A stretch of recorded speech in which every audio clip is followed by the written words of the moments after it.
you think that you belong somewhere, and you think that that's right for you. Moses was 40 years in the wilderness. Then he had to go. He had a family and everything. He had to go back to Egypt and face Pharaoh. You know? Yeah, it's real like that. So I was running, and I'm like, my wife wasn't happy. She I mean, we was doing great. The bakery was great. So she didn't understand it, and she don't even know me like that. We're married for 4 years. We've known each other for about 7. So just like I thought I knew you, she's still getting to know me. You know? I let people think they know me until they can, I open, that opportunity comes where they get to really know me. I feel like getting to know me and really knowing me is a privilege denied to many. And so you have to be in a sacred place to even catch a glimpse of who Sikia really is. We have so many versions of ourselves, and people see me from Israel, people see me from here, people see me from there, people see me on social media, and I'm all of those. But who I really am, like, I am literally a child. Like, I'm a Yah child. My name is Sikia. That's righteousness of Yah, and I never knew that that's really what was saving me. Like, I make sure that you call me by my name. Man. Once I learned that, like, you giving me power, whether you know what my name means or not, by just calling my name, I stopped allowing people to nick off my name. So no longer would you call me Kia. You're going to call me Sikia just to empower me so that I could be the best that I can be for whoever it is that I could be. We can have a whole episode just on that part. So, yeah, because it's good, man. I got to run, man. Okay. Y'all doing good. It's definitely a pleasure to meet you. Likewise. All right, man. Appreciate you. Nice Thank you so much. So, talking about that name, Sikia, again, chills just went through my body. And I know you got a part. I need you to hold it for 1 second. I got it. Because there's a current out here just like there's a current in Israel. And in Israel, there's the people who, we just a rebellious generation over there.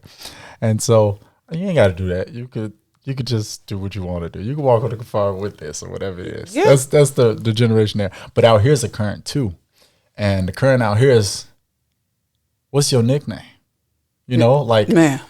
Like don't speak Hebrew. Like, speak, the days of the week is Sunday. No, it's not Sunday for us. It's never been Sunday for us. It's Abba, it's Ima, it's Shalat. That's just what it is for us. But it's a current that can pull you. I mean, it'll even change your accent if you let it. And you won't even know yourself. That part. You won't even know yourself, so you'll change your name. And you'll agree that whatever the name change is, that's the name. And so it recently happened to me with somebody that don't know me like that said, "Oh yeah," I was like, "What's my name?" And they came back and apologized after that, because when you say that, we have so many faces and people don't know us. Some people know me as Hoya, but this ain't Hoya, man.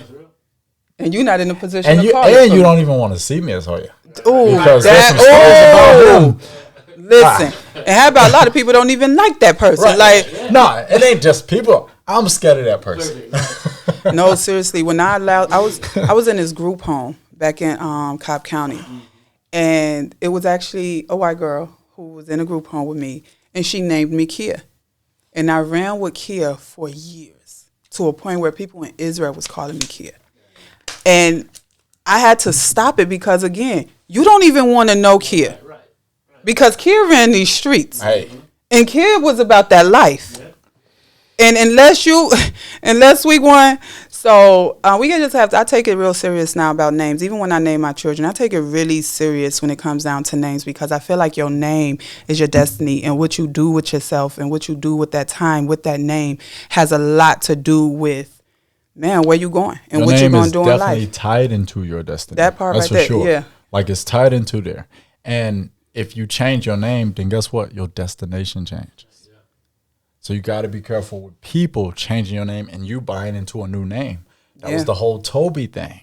Mm-hmm. It was like, you're not Kunta Kinte, but the Kunta Kinte had a certain destiny and destination. He had a dream. But Toby, like, what is that new meaning to the name? Toby was content. And when you said, somebody named me Kia, I remember. So 2 names. One, Ak Avior stayed in the house with me. And I used to take it as a joke. Don't let nobody call you Hoya. That's not your name. They knew something that we didn't know. All the time. I let people call me Hoya, and some days it got so arrogant to the point where some of my foolish friends will call me Ho. Okay? And now you out here. And I'm telling you, when they say get an understanding and all things get an understanding, Yeah. when I understood what I was becoming based on his name, man, like Jehoiakim is a king. Okay? Now, some people call me king. I remember there was a day when I was out here in Shira, I was like, you just call yourself king. So king is still a name that many people call me. Now, the only reason I allow king is because it has significance and weight with it too. One person refused to call me king because like King of what? like why should I call you king? And what are you? I think even with She Melik. got so offended. They don't want you to be their king. Right. But right. but you're a king of what? Hey. It's so many kings You know how out I here. humbled her though? I said, like, it's okay to call people nigga, but you can't call me king. You see what I'm saying? Okay. I humbled her right there because it's like you can walk past anybody and just say, you know, Nigga. whatever. But like king is not. So what I did, I took a lesson out of your book. Now, I didn't do it the right way because I should have called my son Melik Jehoiakim, but I called him King Jehoiakim. No, although that vow you just took, It is the same thing, It's but the it's not. ego. The ego king is what you added. I know, I added it all in there. Yeah, you So, put like, that ego. It's like when when we you went to the American Embassy in Kenya and they said King Jehoiakim, I said it rings perfectly. like it makes sense to the world. It makes sense to the world. But that's what I did with Nasik. I know. Because I I gave took it out of your book. Melik. I was like, okay, what am I gonna do? I can't just say Nasik because by then I learned Nasik what. And so Nasik Liam. So I didn't name him Liam. The children named him. I let the children name him. So the girls came up with Liam, and they gave me their meaning. I was like, it needs to have a meaning.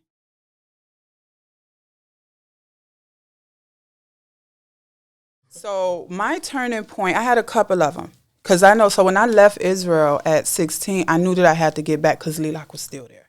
So I knew that I didn't have the space to just live and chill. Like I had a journey to get back to. So from Atlanta, I knew it was time for me to leave when I went to DC. So I just took different times I took a journey from Atlanta to DC, Maryland, from there to St. Louis. And it was a lifestyle. I lived a life and a journey through them all. But it was when I made it to Chicago after I had Melik. It was like I kept asking to go home because in our community, in our world, in the kingdom, you requested everything. Regardless of, I always say, no matter how independent and how much we don't want to listen and we want to do our own thing, we always going to come back to, can I? What's the direction? Where we supposed to go from here? And so I kept asking to come home. And every time I asked to come home, the response would be, not right now, you're not ready. And so it took. You're in a different generation than I am. Yes, That's because what I'm y'all realizing. can't. Because we don't have that. Y'all don't. And y'all look. And sometimes when I tell my story, like I appreciate you holding space and grace for me in my story. Because sometimes when I tell my story, it drowns people. Like, no, because we're not that far in age, but we're in a different generation. Yeah. I never experienced nobody tell me. Anybody told me that I can't. I'm like, You I'm went gonna to show Epson, you. and I'm gonna show you I I'm gonna can. show you I can. So I was actually in Chicago, and that's when Abba they were sending out my young generation out there for missions. And it took, I think, at Shmaya and Safnia, and then be like, girl, you could just go home. All you got to do is bad ticket and go to Israel. And I did not know that. Thing about that. They tell us that we're the light of the world and we can do anything, but when we do it, it's like, who gave you permission to do that? Yeah, because you can only shine your light if I allow you to. Because why is you shining your light? Cut it off. You're wasting electricity. And so I was like, are you serious? And they was like, yeah, girl, all you got to do is bad ticket. They're going to let you into Israel. And so I literally went. Who gonna stop you? Literally, I really know y'all laughing, but I really thought that in order for me to get to Israel, Abba has to say yes, allow her to come home. And so But that's how it was in that day and time. those. But I'm saying, like, even to some people that came out here, Matai was telling me some of his story, and that's just how it was. Things were ran like that. You didn't, But it you wasn't. didn't go from state to state or country to country Without without letting permission. people know. We didn't let people know. We had to ask. No, seriously, like it wasn't let you know. It was, is this okay for us to do this? And then you didn't just ask and then you waited on the answer. So you didn't take that move or that step until you got that okay. And then once you got that okay, then you allowed yourself to move. So I learned about income tax around that same time. So I filed income tax and I turned around and I bought me and my children some tickets and we got on the plane and we left. And this was right after my Saba ICO was like, not right now. So when I got up and left, I went against all odds. I went against the law. What did you think was going to happen to you at that moment when you went against? Every time I go to Israel to this day, my anxiety is until I pass the gates. Wow. And once I pass through them gates, wow. like till this day, I feel like I could be turned around because my father was deported. So I feel like I could be turned around any day. I don't trust none of that. It used to be a time that my Dean would never know I'm coming home until I was already home. Because for me to say, my father used to always say, I'm coming home soon. I know that happened to some people recently. Like they have been, first of all, we all came over there. Not we, because I was born over there. But the people that came before us came over there, overstayed their visas, and that's how we got into Israel. Like we didn't go by Israeli protocol because they changed the protocol because we were coming. So we still had to get in. However, that happened to somebody recently. You know, went to Turkey and tried to go to Israel, got turned around. I don't know what that feel like. You never will. Listen, COVID, they said only certain people can go to Israel, right? During COVID. Yeah. I didn't have my ID on me or nothing. Guess what? I'm going to Israel. I think we were the first ones who stopped getting visas even. Yeah. To get back in. It's like, I was born in Israel. I'm not getting no visa. His parents will still do it. They changed the law. They used to let us go all the way to the gate. We had buddy passes on our first time. And then they changed it. And then they kept us at the back and wouldn't take us all the way to the gate because we had buddy passes and might not get on the plane. But I've never had that feeling that I might not get into the country that I was born in. The hell out of me. They said, you ain't going nowhere. I was born here. Yeah. No. I had to go back 5 times to the airport. They kept turning me around. I couldn't believe. I thought I wasn't getting out of here. But see, now the only thing that can really keep you from leaving Israel is a bill. But like from leaving Israel, yeah, that's a whole nother coming thing. into but I'm Israel, saying coming to Israel, I never had to because it's like this is my home. I mean, you can carry that, but man came from as you say, it's a different time. Like the kingdom in the beginning, a lot of us have the same makeup as our parents when it came to do this, do that, do that. Y'all coming from a different time and generation. Y'all had a little more freedom. We had a lot more freedom. Y'all had a lot more freedom. So me coming home, Iman Joanna had to tell me, Sikir, don't worry about it. You did what you had to do. I'm going to tell you how we had a lot more freedom. We was one of the first families to move off the kafar. Mm-hmm. I grew up different than my classmates. My Hebrew was better than this. I had Israeli girlfriends when I was young. So I was more exposed. It's like when they went don't to the brag military, about that. And I'm not bragging about it. No. I'm just like, I'm saying I had Israeli girlfriends. Man, we don't want to hear that. No, but it's not bragging. Funny. I'm just realizing that even our upbringing was different because people that were on the camp, they were more preserved, right? But they also didn't know some stuff. Like when we started traveling around the country, it was before we had to get permission to go around the country because we had, we'd already got past that. Now, look, there's goods and bad that comes with that because some people's first time was when they went to the military. Mm-hmm. And guess what? The military exposes you.